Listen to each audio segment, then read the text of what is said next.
With my in-laws visiting, I felt the need to make them something a little special, something to prove to them that I'm worthy of their son. Enter the much-beloved Italian classic tiramisu. Frankly, we should all be jumping on the tiramisu bandwagon because it can be made ahead of time. It's designed to be served cold. It's pretty easy to make, and it requires no oven, no saucepans, no fussing with your stovetop. This is incredibly simple, and yet it's not overdone like a chocolate chip cookie or a cupcake, which we've all had plenty of at parties and dinners.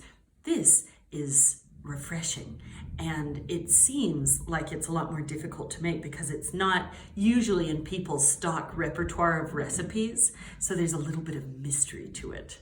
This New York Times recipe seemed promising, so I decided to give it a whirl. Into the mixer went a 1/4 cup of sugar. Next, to crack 4 eggs, the proper method for which is to hit the egg on a flat surface and not the side of the bowl, with the lip pushing the shell back into the egg. The egg yolks are added to the sugar, then whipped most violently until the mixture makes a very pale yellow and it's tripled in volume, and little threads surround the side of the bowl. See that?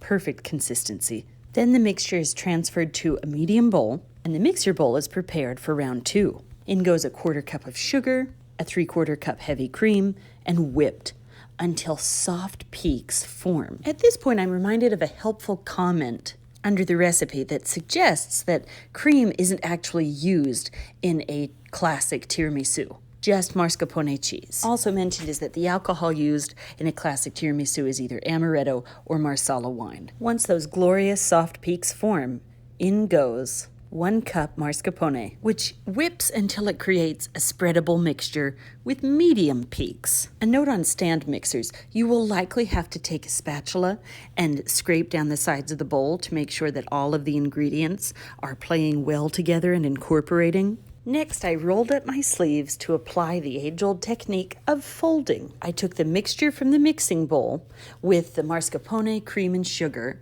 and I folded it into the bowl that I had set aside with the egg yolk and sugar mixture. So folding is a way of not destroying the texture. It's just going around the perimeter and very softly, with disturbing the mixture as little as you can, trying to fold and incorporate.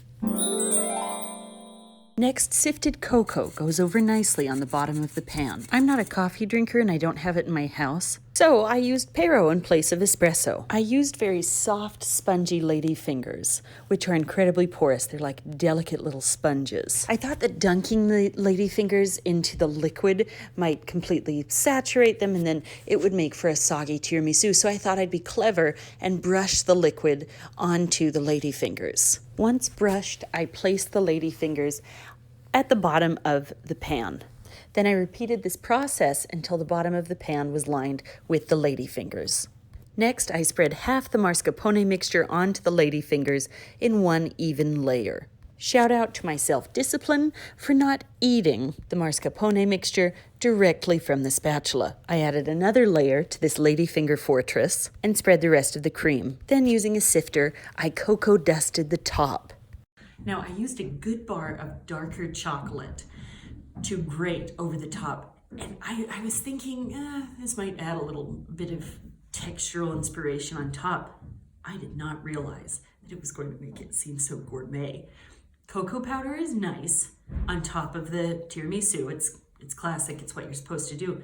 And yet, little flecks of ribbon chocolate on top took this to a whole other level. Very gourmet. Next, this little make-ahead crowd pleaser went into the fridge, where it ideally should sit for at least 24 hours. So I am committed to keeping it so real for you. This recipe didn't quite work out. So I used soft lady fingers, which are incredibly absorbent. They're just like juicy little finger-shaped sponges.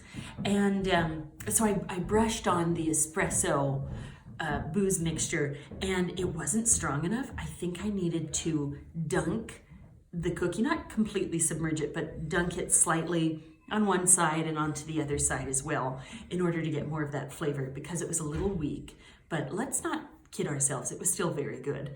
But I am going to revisit this recipe in a future episode because I feel like there are a few ways to level this up. It's 2020 when we level up, and what could be leveled up is one, properly addressing the ratio of ladyfinger to the espresso booze mixture, and then perhaps making a ladyfinger from scratch to fit the exact shape, especially if you have something that's non-square, where the lady fingers aren't going to line up perfectly and fill the edges, like a circle or a heart shape. If you were to use a circular pan and you had a lady finger that was made to fit perfectly in that pan, I think that would look so sharp, served, sliced up, and having a uniform width of lady finger. Oh, I think that sounds amazing.